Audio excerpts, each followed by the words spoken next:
C'est un bonheur de vous retrouver à nouveau sur les antennes de Business 24 Africa à votre matinale Business Matin. Bien le bonjour à vous et merci d'avoir choisi ce programme pour démarrer votre journée. Deux articulations composeront cette émission. La première nous permettra de faire incursion dans le monde des insolites et ce en rapport avec l'économie. On le fera donc avec notre consultant maison.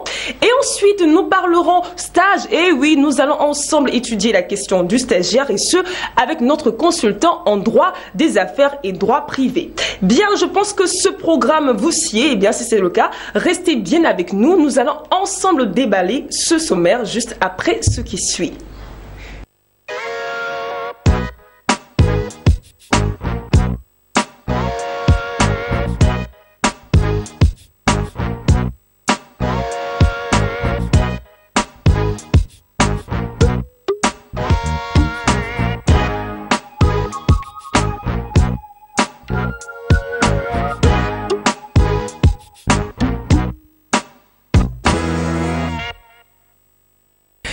Annoncé à l'entame de cette émission, nous allons faire incursion dans cette première partie dans le monde des insolites et sur rapport avec l'économie. Pour ce faire, nous avons déjà sur ce plateau notre consultant qui intervient pour le compte de la rubrique Insolite Éco. Il ne s'agit que de Manassé Kofi, permettez-moi cette expression. Bonjour. Bonjour, Colette. Comment on va? Je vais très bien. Et chez toi? Bah, je vais très bien. Je pensais que ça ne viendrait pas. Heureusement, tu t'es bien rattrapé aujourd'hui. Et c'est le tutoiement qui est de mise aujourd'hui et pour les autres émissions. Oui. Ça fait quand même 3 numéros, on se connaît assez. Oui, vraiment, assez quand même. Hein. Très bien. Alors, comme je l'ai dit, avec toi, on parle insolite, économique, hein, si je puis le dire ainsi. Oui, eh bien, la première information est la suivante. Eh bien, il s'agit de la méconnaissance des ouvriers planteurs ivoiriens des produits dérivés du cacao. Comment ça se fait? Ils plantent le cacao, ils produisent le cacao, ils ne savent même pas à quoi ça sert. Et véritablement, cela constitue un contraste parce qu'on se rend bien compte que la plupart des producteurs, des ouvriers, selon un rapport qui a été fourni par le média néerlandais Metropolis TV, la plupart des ouvriers qui se trouvent dans ces petites régions à contrées lointaines qui produisent le cacao ne se rendent pas compte véritablement de la productivité du cacao qui permet de découler sur le chocolat. Et on se rend bien compte que cela peut avoir une répercussion sur on peut dire effectivement, ce que cela pourrait engendrer, puisque le fait de ne même pas savoir véritablement ce que le chocolat pourrait réellement être à la base, puisque on sait bien que le cacao qui après être réellement travaillé en industrie, fournit le chocolat. Le chocolat, et donc, entre autres choses. Hein. Et ça a été, voilà, donc c'est l'enquête de ce média néerlandais Metropolis TV qui s'est bien rendu compte que la plupart des ouvriers ne savent pas véritablement à quoi ça sert le cacao. Mais c'est terrible. Voilà. Ça fait peur. Ça fait peur. Mais pourquoi? Vraiment. Qu'est-ce qui se passe? Pourquoi ils ne sont pas informés de ce que le cacao donne après transformation? On pourrait dire que c'est un véritable paradoxe parce qu'on se rend bien compte que la plupart de des acteurs véritablement de la filière café-cacao devraient mener une politique qui devrait permettre quand même à ces ouvriers qui sont réellement dans ces régions lointaines et qui pour la plupart peut-être n'ont pas eu l'occasion de poursuivre ou d'avoir un haut niveau d'études, de savoir à quoi ça pourrait servir le cacao. Et le plus important pour eux, ce serait véritablement de vendre du cacao. Paradoxe, le fait qu'ils ne sachent pas que ça produit ils ne savent même pas le goût du chocolat. Pas. Il y a même des vidéos qui montrent véritablement où des planteurs ou des ouvriers dans ces plantations-là ont eu à goûter pour la première fois le chocolat. C'était quoi leur tête? J'ai envie de voir leur tête. Quoi. Et les plus grands consommateurs, ce sont pas les producteurs. Voilà. Les plus grands consommateurs ne sont pas les producteurs. Ah oui, si, je suis d'accord. Voilà. Parce que si vous me demandez la fréquence à laquelle je consomme le chocolat, bah, je vous dirais c'est peut-être une fois tous les 3 mois. Encore que je m'en sors plutôt bien, parce qu'il y en a même qui n'ont jamais goûté au chocolat. Et les grands producteurs se trouvent en Afrique et en Amérique voilà, latine, comme la Côte d'Ivoire et le Ghana et ensuite. Donc vous vous rendez compte que ceux-là ne sont pas les plus grands consommateurs. Non, certainement. C'est bien vraiment la non, oui, on a surtout écho du bon goût du chocolat suisse, voilà. Mais du chocolat ivoirien, on n'en sait pas vraiment grand-chose. Voilà, on va faire un tour ailleurs. Hein, oui, on va laisser un peu le chocolat au chocolatier. On va revenir donc à la progression des entreprises. Oui. Eh bien, vous allez nous dire donc dans votre information que la démission d'un dirigeant, donc d'une entreprise, a des conséquences négatives sur les recettes que peut produire cette entreprise. Exactement, c'est ce qui ressort un peu de la part quand on essaie de fouiner un peu l'actualité, c'est que la démission d'un dirigeant peut affecter négativement le rendement d'une entreprise. Et l'illustration est relatée ici par Steve Jobs, qui est le créateur fondateur de Apple et qui, des suites de sa maladie en août 2011, a provoqué réellement une chute véritable de la production des actions de Apple, qui a eu en octobre de la même année, de 2011, près de 7% de chute après ces raisons de démission qui ont été causées par sa santé qui étaient vraiment dégradantes. Et qui ont donc juste la santé. Alors imaginons donc sa mort qui a dû provoquer une chute libre, mais vous en riez, mais pourtant je suis vraiment sérieuse. Mais voilà, et c'est dommage, mais quand même il y a l'exception. C'est qu'on se rend bien compte qu'avec le fondateur, c'est-à-dire le PDG, j'aimerais dire le PDG de Microsoft, le PDG de Microsoft, Steve Ballmer, qui a annoncé sa démission en août 2013 et on a pu observer que la même année 2013, l'entreprise a pu observer une augmentation de son capital. Ce qui n'était pas beaucoup aimé. Voilà, après avoir annoncé sa démission. Donc, il peut avoir des exceptions. Donc, voilà. Mais c'est un petit peu méchant quand même. Comment le public peut lui faire ça? 7% de son capital a été augmenté. Et de surcroît, ce qui va vous surprendre, c'est que ce même Ballmer a été enrichi de 936 millions de dollars après avoir... je suis sûr qu'il s'est dit, j'aurais dû démissionner plus tôt. Voilà, donc après l'annonce de sa démission, il y a plutôt eu des répercussions positives. Donc vous voyez le contraste après ces deux illustrations. Non, c'est quoi? C'est l'exception qui confirme la règle en fait. Voilà. Mais c'est une très méchante exception. Exactement. C'est méchant quoi, comment on peut lui faire ça? Bon, après il s'en sort bien avec beaucoup de sous, donc c'est déjà pas mal. Et voilà, sa richesse quand même a augmenté. Parlons toujours de sous, de beaucoup d'argent déboursé. Il s'agit cette fois d'un Argentin qui s'octroie des effets d'Hitler à 600 000 € lors d'une vente aux enchères. Et c'est bien ce qui s'est passé à Munich en Allemagne, après vraiment la mise aux enchères des effets de Hitler. Hitler qui a marqué de son temps. Et voilà, donc tous ces effets ont été mis aux enchères. Et c'est un Argentin qui s'en est sorti avec plusieurs effets de 600 000 €. Oh, voilà. Pas mal. Pas mal pour celui qui vendait en fait. Voilà, et donc les effets qu'il aurait pu avoir, il y avait plusieurs effets bien sûr. Donc parmi les effets, il y avait un lot de vestes, dont la veste uniforme d'Adolf Hitler, voilà l'une des vestes les plus en vue, en vogue dans le temps et les plus connues, oui. Et donc vraiment, ça coûte quand même une petite modique fortune. Oui, voilà. C'est pas du tout une bagatelle. Voilà. C'est vraiment beaucoup d'argent. 600 000 € qui donnent autour de 300 millions de francs. Oui, ou plus. Ça donne. Ça avoisine carrément les 350 millions. Non, ça dépasse. Ça dépense. Ah là, bon d'accord. Chacun va prendre sa calculatrice là. Ça dépasse. Donc imaginez un peu, voilà, parce qu'on a déjà avec 600 € multiplié 600 000 € multiplié par 600 francs, c'est fort. Imaginez un peu ce que cela. Oui, donc ça, oui. Effectivement, donc en disant que c'est autour de 400 millions de francs CFA, c'est bon, vous avez bien appris votre table de multiplication. Ok. Mais nous sommes revenus au vouvoiement, mais c'est pas grave, en fait, l'habitude fait que nous continuons avec le vouvoiement ou le tutoiement. Bon, c'est comme vous voulez. Ou c'est comme tu veux. Alors, on va terminer avec cette information. Eh bien, bonne nouvelle pour les Français, bonne nouvelle pour les Européens aussi, parce que par ricochet, il y a des conséquences ici et là. Eh bien, 44% des Français témoignent qu'en raison des victoires des Bleus, ils augmentent leur productivité au travail.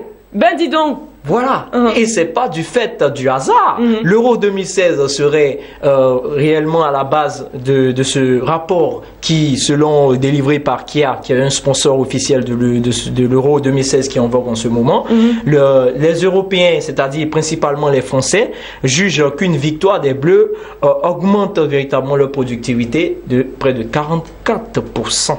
Voilà. Et ce qui pourrait avoir une répercussion sur la productivité du pays. Ça veut dire qu'ils sont accros au une foot, victoire des Bleus, voilà, selon ce sondage, une victoire des Bleus pourrait avoir des répercussions sur leur productivité au travail et qui a une répercussion sur le rendement. Donc voilà, on va dire, s'il vous plaît, les Bleus, gagnez, s'il vous plaît, que les donc plus de victoires. Oui, oui. Plus de productivité au travail, un rendement excellent. Voilà, mais ça veut dire de la joie, de l'enthousiasme que vraiment tous les travailleurs, les employés d'une entreprise pourraient avoir. Est-ce que ça ne voudrait pas dire que les Bleus sont trop grands fanatiques de foot? Ou bien c'est parce qu'ils sont pays organisateurs? Les Français, oui, bien évidemment, parce qu'ils sont pays organisateurs, mais aussi, vous pourrez savoir aussi que ça fait quand même longtemps que la France n'a pas accueilli une telle compétition. Oui. Et voir que la France est en train de progresser dans cette compétition d'une certaine manière pourrait quand même encourager tous ces acteurs, ces employés, ces Français qui accueillent qui est quand même l'une des plus grandes compétitions au monde. Voilà. Est-ce que vous avez une idée de ce qui s'est passé en Côte d'Ivoire lorsque la Côte d'Ivoire a remporté la Coupe d'Afrique des Nations? Voilà. Est-ce que ça a amélioré la productivité des Ivoiriens, par exemple? Mais imagine si à la veille de match, vous avez pu suivre un match pendant toute une journée, le lendemain, par exemple, vous reprenez le travail dans l'enthousiasme. De l'enthousiasme et surtout dans la distraction aussi. Parce que là, l'esprit est à la fête, quoi.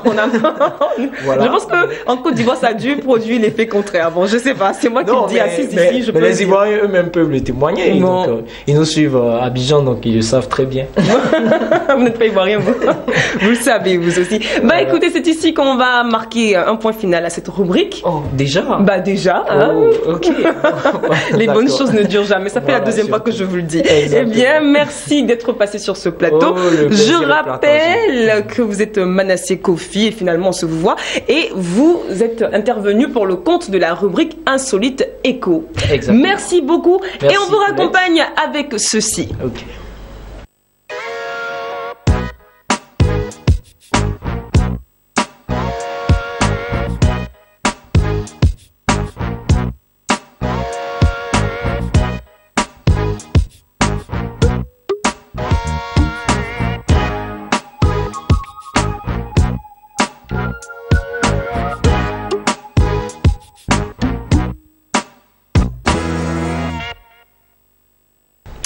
Dans la deuxième phase de cette émission, nous abordons la question du stagiaire et pour en parler, nous avons sur ce plateau notre consultant en matière de droit privé.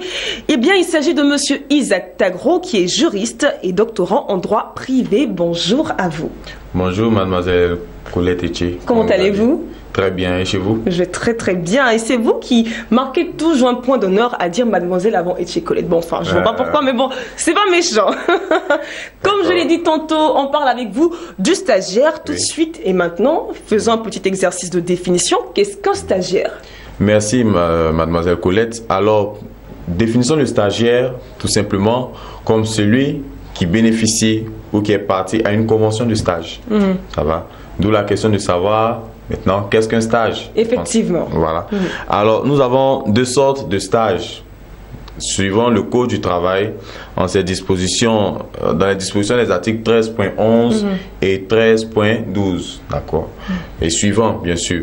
Alors, le contrat de stage école doit être distingué du contrat de stage qualification, ou formation professionnelle. Okay.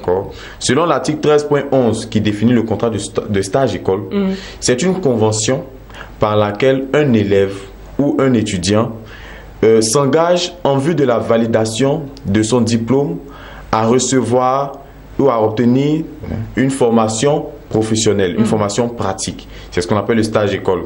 Et nous avons le stage de qualification ou d'expérience professionnelle, qui est une convention par laquelle l'entreprise s'engage pour une durée déterminée à donner au stagiaire une formation pratique qui lui permet d'acquérir une qualification ou une expérience professionnelle. Donc pour reprendre un peu, on dira que il y a deux sortes de contrats. Le contrat de stage école et le contrat de stage de qualification ou d'expérience professionnelle. D'accord. Dans le contrat de stage école, nous avons un élève ou un étudiant qui a fini une formation, qui a besoin de valider son diplôme. Par exemple, un brevet de technicien supérieur, un BTS, il va faire un stage en entreprise de telle sorte à acquérir des données et à pouvoir produire un écrit. Un rapport de stage. Un rapport de stage, merci, un rapport de stage, d'accord, afin de mettre fin à sa formation. Et pendant ce stage, il reçoit une formation pratique. Très bien. Et en dehors de ce contrat de stage école, on a le contrat de qualification de stage, d'expérience professionnelle ou de qualification, où un individu va dans une entreprise en tant que stagiaire pour apprendre un métier, pour recevoir une formation professionnelle. Voilà. Très bien. Alors, quel est l'âge requis pour démarrer en stage? Alors, merci. La question est assez épineuse parce que vous avez des positions qui sont vraiment divergentes sur ce point-là, vous voyez. Parce que le Code du travail, parlant d'âge, nous dit que l'individu peut contracter un emploi, donc signer un contrat de travail à l'âge de 16 ans avec l'aide de son représentant légal. Et à 18 ans, il peut signer un contrat de travail seul. D'accord. On pourrait l'appuyer même avec les dispositions des articles de la loi sur la minorité de 1970 de la Côte d'Ivoire. D'accord. Et le contrat d'apprentissage, lui, on peut le signer à partir de 14 ans. D'accord, avec l'aide de son représentant légal. C'est-à-dire vous faites assister donc de votre père par exemple, ou de votre mère, ou de votre tuteur, et vous pouvez signer un contrat d'apprentissage. Alors une première partie de la doctrine estime que le contrat de stage est un contrat distinct du contrat d'apprentissage. D'accord, et donc il faudrait avoir l'âge minimum qui est de 16 ans pour contracter. Une autre partie de la doctrine estime que le contrat de stage est en fait un contrat d'apprentissage. Ça va surtout lorsqu'il s'agit d'une expérience professionnelle. Et donc à 14 ans, on pourrait effectuer un stage. D'accord. Mais la position de la jurisprudence actuelle, la position des juges, est que le contrat de stage peut être signé par un individu à l'âge de 16 ans, à condition qu'il soit accompagné de son représentant légal. Parce que ce sont des actes assez importants qu'on ne peut pas permettre à l'individu de faire seul. Voilà, sauf lorsqu'il a 18 ans. Ok, moi j'ai commencé un stage à l'âge de 17 ans. Est-ce que j'étais hors la loi en ce moment? Justement, puisque je viens de dire que... Et je l'ai commencé sans représentant légal. Hein. C'est ce que je voudrais mettre en évidence. Est-ce que j'étais hors la loi en ce moment? Bon, heureusement que pour vous, ce n'est pas constitutif d'une infraction pénale. Encore, je ne sais pas si l'action serait prescrite ou pas, mais je vais dire, à partir de 16 ans, assisté de votre représentant légal, vous pouvez faire un contrat d'apprentissage. Donc, si vous l'avez fait à 17 ans seul, normalement, il aurait dû y avoir plus de précautions à prendre, on va dire ça comme ça. Mais bon, c'est déjà fait, ne vous inquiétez pas, mais 17 ans sont bien passés il y a longtemps. Eh bien, quel est le rôle que doit jouer un stagiaire au sein d'une entreprise? Quelles sont ses missions premières lorsque un stagiaire entre dans une entreprise? Merci. Alors, pour définir, à partir de la définition des contrats, si on veut les utiliser pour l'analyse, on dira simplement que le stagiaire s'engage à recevoir une formation. Alors, quand on prendra le stage école, on dira à partir de la définition de l'article 13.11 qu'il doit recevoir effectivement cette formation et puis utiliser le temps qui lui est donné, les ressources qui lui sont données à écrire le stage, le rapport de stage pour lequel il est présent dans l'entreprise. Également, en tant que stagiaire, il faut comprendre que ce dernier-là est soumis au règlement intérieur de l'entreprise. Donc, il doit naturellement respecter les employés, les collaborateurs, l'employeur, etc. etc. Voilà. Donc il n'y a que ça. Dans un premier temps. Oui, la bonne réception, on va dire ça comme ça, l'assimilation des connaissances qui lui seront données et la bonne utilisation de ces informations-là dans le cadre de la rédaction de ces travaux s'il s'agit d'un stage école. Voilà. Quand on parlait de respect aux autorités auxquelles il est soumis, cela me fait penser à ces cas où le stagiaire accomplit des missions parallèles, des missions parallèles à celles qu'il doit accomplir en temps réel quand il entre dans une entreprise. On lui demande par exemple d'aller faire un transfert d'unité, d'aller acheter de l'eau à la boutique, du café, etc. Alors quel est votre regard de juriste sur ce genre de situation et est-ce qu'on peut parler dans ce cas d'abus de droit? Merci pour la question. Alors elle me fait sourire un peu parce que vous voyez, les jeunes, parfois on nous reproche, nous autres juristes, d'être déconnectés de la réalité. Vous comprenez? Et je suis de l'avis de ceux qui pensent qu'on ne doit pas faire de démonstration de raisonnement beaucoup trop aérien. Vous comprenez? Parce que vous êtes stagiaire, vous êtes dans une entreprise, vous voulez apprendre un métier avec la perspective, n'est-ce pas, qu'on vous embauche un de ces 4 matins, comme on dit chez nous en Côte d'Ivoire. Et du coup, dès que vous arrivez, on vous demande de faire des photocopies, vous vous révoltez. Vous estimez que compte tenu de votre niveau d'études, on ne doit pas vous demander de faire telle tâche, de faire telle autre tâche. Je pense que ça fait partie de l'apprentissage. Au-delà même du droit, ça fait partie de l'apprentissage de la vie, d'avoir quand même un minimum d'humilité. Et tant que ça ne rentre pas dans le cadre de ce que nous avons vu la dernière fois, le harcèlement moral, d'accord, donc des pratiques dégradantes, il faut s'y plier, il faut s'y soumettre. Ça ressemble plus à du discipola qu'à un stage. Justement. Est-ce que le stage, on peut l'assimiler justement à du discipola? Oh, c'est clair que juridiquement, non. Juridiquement, vous êtes dans l'entreprise pour recevoir une formation professionnelle. D'accord? Mais ça n'empêche pas. Vous savez, nous avons un proverbe chez nous qui dit que la main qui donne est toujours au-dessus, voilà. Donc voilà, quand la main est au-dessus, elle peut donner des instructions. Donc c'est de petites tâches quotidiennes qu'on peut vous confier en attendant qu'il fasse jour pour vous. Bien sûr, sans sortir du cadre quand même, sans aller atteindre des limites.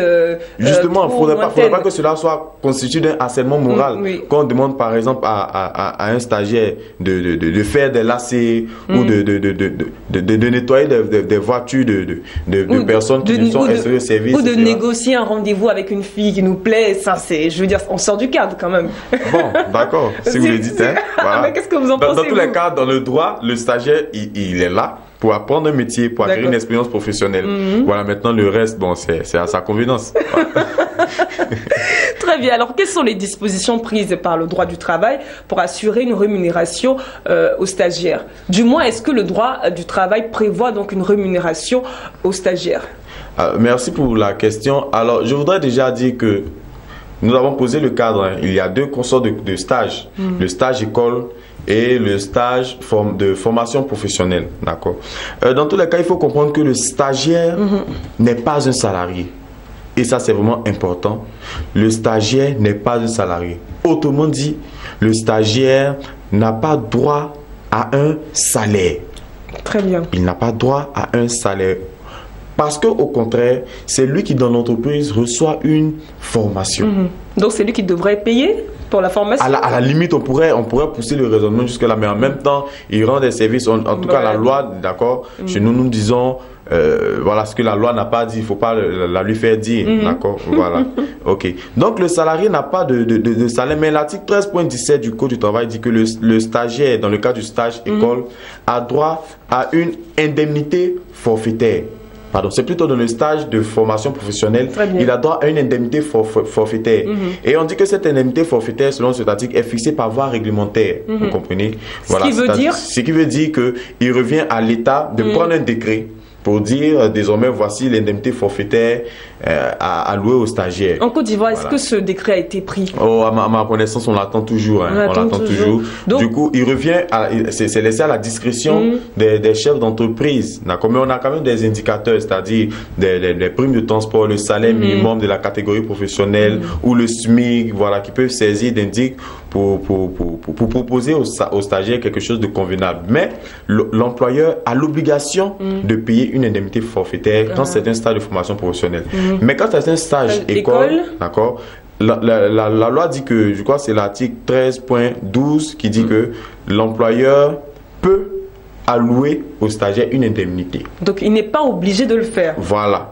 Malheureusement, on a le sentiment qu'il est obligé de le faire et parfois on tire à bouler sur les employeurs quand bien sûr ne le font pas. Oui, mais pourtant la loi dit qu'ils peuvent, voilà, la loi dit qu'ils peuvent le faire, c'est-à-dire à la limite lui prévoir une indemnité de transport, d'accord. Laissez-moi vérifier l'article, c'est l'article 13.11 qui le dit exactement. D'accord. Voilà. On pourra vérifier. Bien sûr. C'est pour ça que nous faisons l'effort de donner les articles pour que les employés puissent après prendre un code du travail et puis regarder. Voilà. Très bien. Alors il y a des contrats voisins tels les CDD, contrats à durée déterminée ou les périodes d'essai qui sont donc, j'ai envie de dire, ressemblants au stage, mais ce n'est pas le cas. Du moins, ce sont des choses à distinguer. Quelle est la distinction justement à faire entre les stages et ces contrats voisins? justement, merci pour la question. Elle est vraiment, vraiment pertinente parce que certains stagiaires n'assimilent pas véritablement, ou du moins ignorent la condition juridique dans laquelle ils sont. Oui. Comme je viens de le dire, quand vous êtes stagiaire, le Code du travail même dit dans son article 13.17 que le stagiaire n'est pas un salarié. Bien sûr, il a une priorité d'embauche, certainement qu'on va y arriver, mais il n'est pas un salarié. D'accord? Donc, il ne doit pas se regarder comme légal, on va le dire ainsi, par exemple, de celui qui bénéficie d'un contrat à durée déterminée.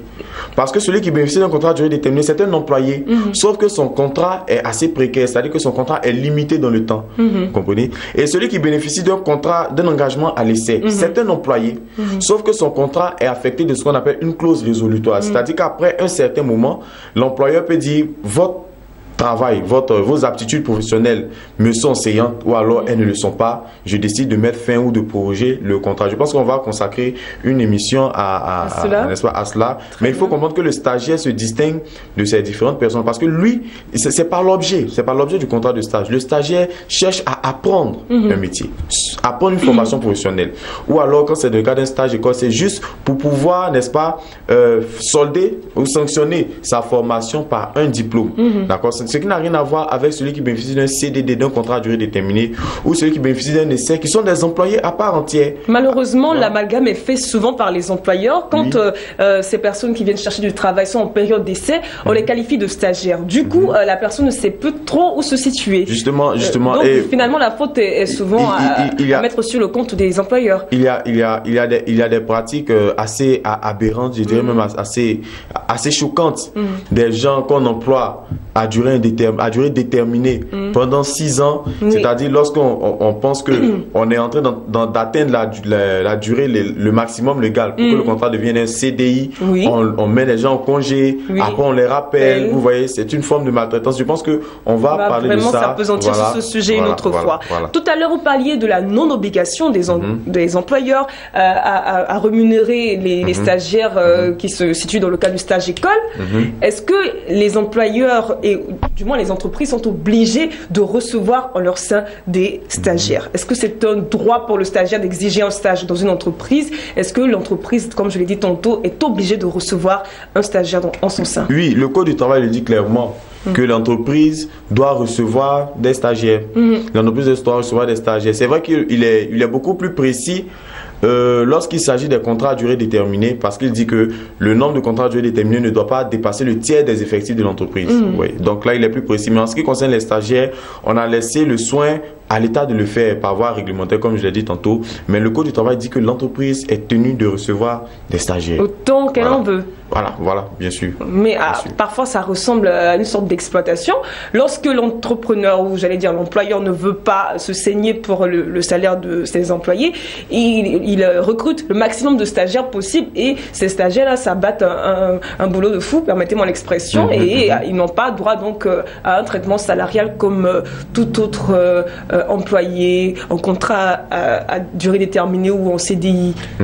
Mais je veux dire que dans une entreprise, il y a beaucoup d'institutions, beaucoup d'instances qui veillent quand même au respect des droits des employés et même des employeurs. Vous avez l'inspection du travail, vous voyez, vous avez au sein de l'entreprise même des délégués du personnel et tout, qui font que si théoriquement on pourrait penser que l'employeur a des possibilités de contourner la loi ou d'exploiter, etc. Mais dans les faits, il y a quand même des moyens de contrainte. On ne peut pas concevoir que dans une entreprise, par exemple, 95% des employés soient des stagiaires.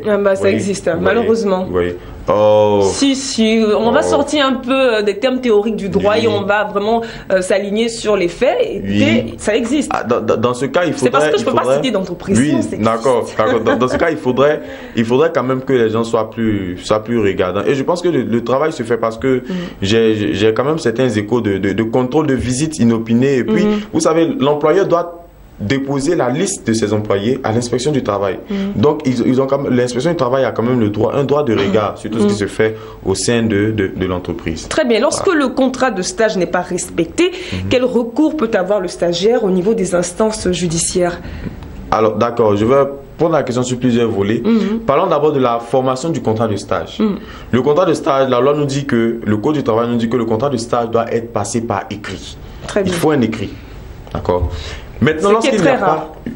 malheureusement.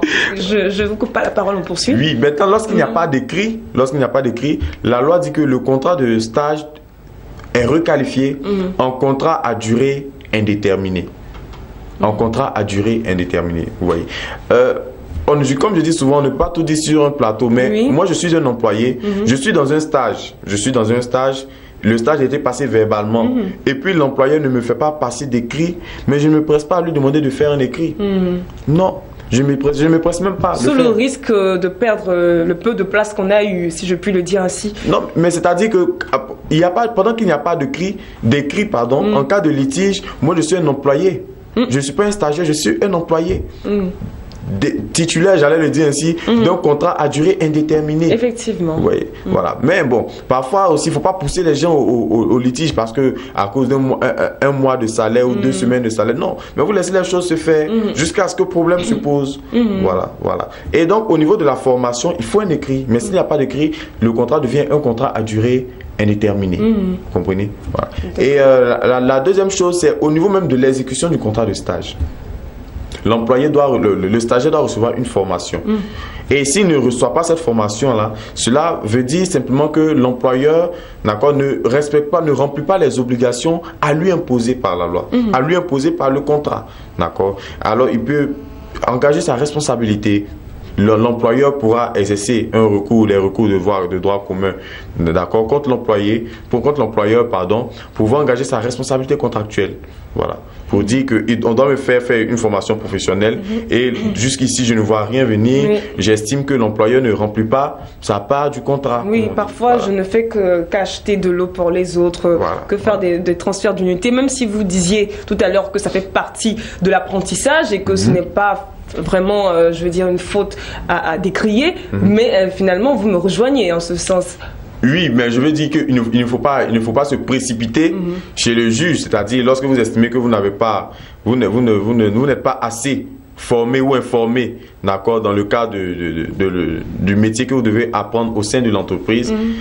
Vous avez des délégués du personnel, vous avez des représentants, vous avez même l'employeur, vous avez des instances sociales, vous les approchez, d'accord. Parlons plus d'instances sociales parce que parfois les entreprises ne sont pas réellement bien hiérarchisées, donc on se retrouve. Oui, mais le Code du travail nous dit que dans une entreprise, il doit quand même avoir des comités, des plateformes qui sont en fait des plateformes d'échange. On nous parlera du comité consultatif, on nous parlera des délégués, comme je disais tantôt, les délégués du personnel, les délégués syndicaux, même s'ils sont perçus comme plus bouillants. Donc voilà. Mais il y a toutes ces instances-là qu'on pourra toujours approcher. D'accord. Nous sommes en Afrique, il faut toujours privilégier le dialogue. D'accord. Le dialogue. Sans admettre ou sans accepter la compromission. D'accord. Et la voie judiciaire doit être l'ultime recours. Oui, voilà. Absolument. Voilà. Eh bien, je crois qu'avec vous, nous avons fait le tour de la question. Oui, vous le pensez aussi. Hein?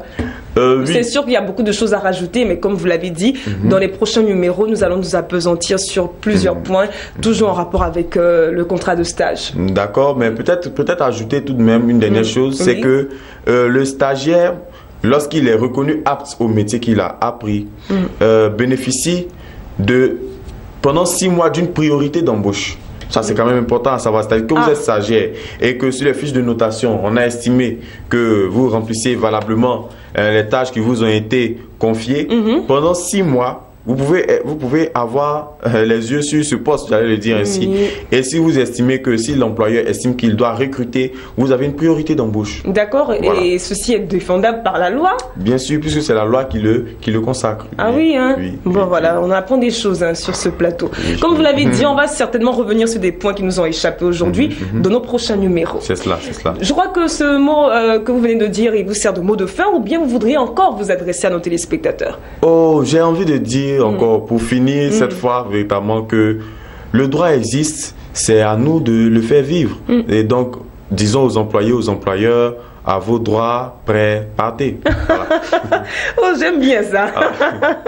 Très bien, merci à vous, monsieur Isaac Tagro. Merci d'être venu brillamment nous informer sur la question du stage. Comme d'habitude, vous le faites si bien. Donc, bon, je sais que vous commencez à trop rougir ici. Je suis sûre que vous allez même m'éviter à cause de mes compliments qui n'en finissent pas. Merci à vous, monsieur Isaac Tagro. Vous êtes donc juriste et doctorant en droit privée. Merci, on se retrouvera très certainement à un prochain numéro. C'est un plaisir. Merci. Merci à vous aussi, très chers téléspectateurs. C'est avec plaisir qu'on vous retrouvera vous aussi sur les antennes de Business 24 Africa. Si bien entendu, vous décidez de nous faire confiance en nous appelant aux différents numéros qui s'affichent au bas de vos petits écrans pour la promotion de vos activités, de vos événements socioculturels, de vos prestations de services et j'en passe. Alors n'hésitez pas. Merci une fois de plus de nous avoir suivis. On se dit à très vite sur les antennes de Business 24 Africa. Bye bye.